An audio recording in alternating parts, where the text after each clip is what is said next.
Hello, I'm Randy Riedinger. I'm an equine dentist from Weatherford, Texas, and I wanted to talk to you today. A lot of times people ask me, well, how does dentistry help the performance of my horse? So what we need to know or understand is in a horse's mouth, there's movement. The bottom jaw has to move left and right and forward and back. Anytime a horse raises his head, the bottom jaw moves back. When he lowers his head, the bottom jaw moves forward. When they chew outside to inside.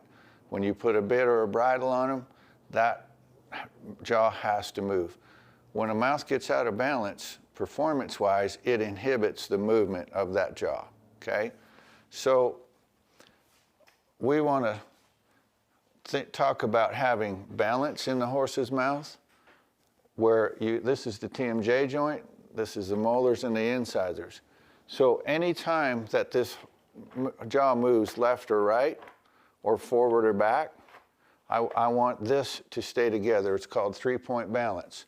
I can equal the pressure from this TMJ joint through the molars and these incisors, okay?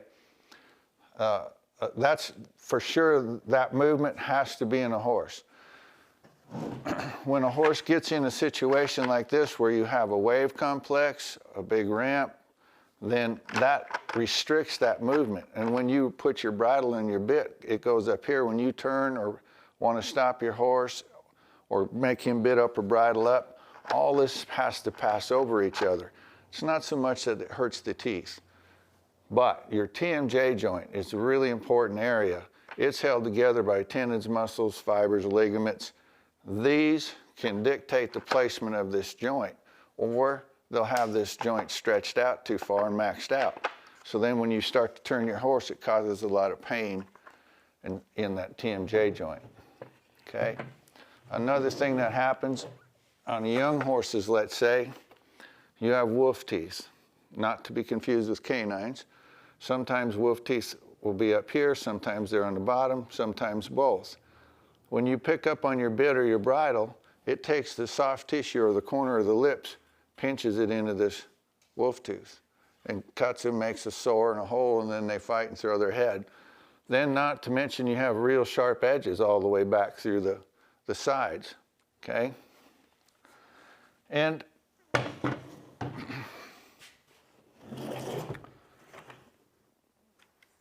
let's see. If we look at this skull here, you can see that the upper sets out wider than the lower, okay? So if I have a bridle or a bit and I turn it where the eyelet hooks to the headstall, it'll dig right up under that ledge. If that ledge is sharp and edgy like over here, that causes a lot of issues and problems. So we want to make sure we balance this horse's mouth front to back, get it even, get all the sides done, round the edges, and put a bit seat on them where this is rounded like this, okay? Versus this side that hasn't had a bit seat. And your bit will hit against this tooth, take all the skin and the lips and fold it around the points and corners of these teeth. And then that causes a lot of pain. The other thing that happens is the tongue sets in here, and when you pull on the bit, it mashes the tongue down into the sharp edges of the teeth. Your lower teeth will be real sharp on the inside as well. So keeping everything in check and in balance, making sure the caps are shedding. At 2.5, they shed this cap. At 3, this one, 3.5, this one. They don't even get their last permanent tooth in the mouth till about 4 years old, and it meets by 5. So you have all these things, these changes going on in the horse's mouth. One thing we gotta remember is to keep it balanced, three-point balance, keep it in check.